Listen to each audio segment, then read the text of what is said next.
different things to different people, but most people would be our barbecue. Our shredded barbecue, shredded pork.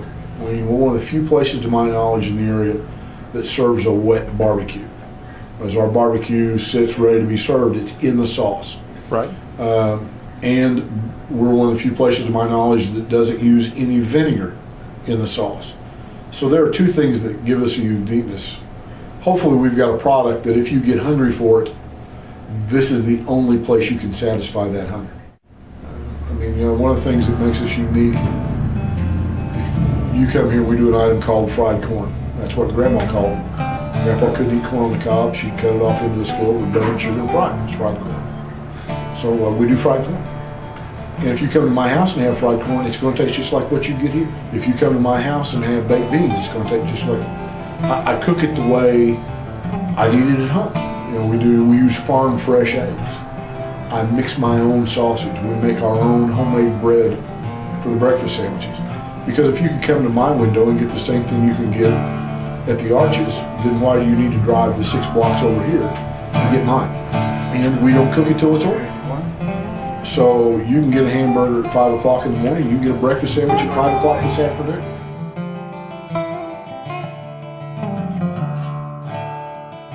And my wife and I have been doing foster. We started in foster care in '99. Okay. Make that one. Okay. Started out we were doing primarily teenage girls. Then we were fortunate enough, we got a call for a toddler, and we took her. And when we got her, she was in body cast, armpits to toes,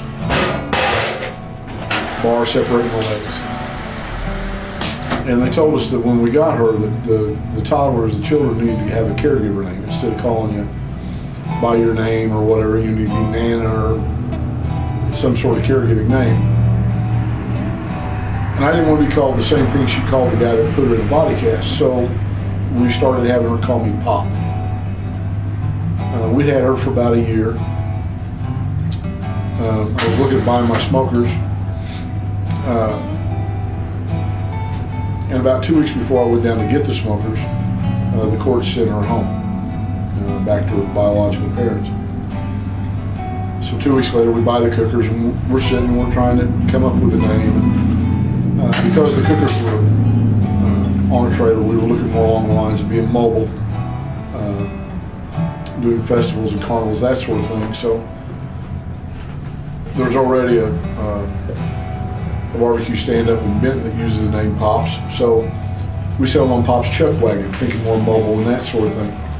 Our ultimate goal was thinking maybe, 8, 9 years from then we might be in some little town someplace that she might be there and might see the word Pop and come by and might get to see her again.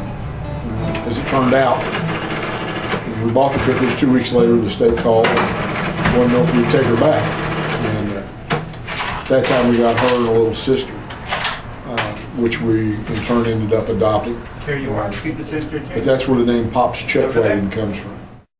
My wife and I both really think that God called us to do what we're doing with the foster kids, and God had to be involved in me to get this place. If you do the whole story about me being in a location and the different things, and the fact that we've made it 8 years, and a lot of businesses are folding. And we're not prospering, but we've still got the doors open. It's a blessing of God by trying to follow His principles. Now, I don't even attempt to say I get it right every day, but trying to do those things, and I think that's what's helped us do what we do.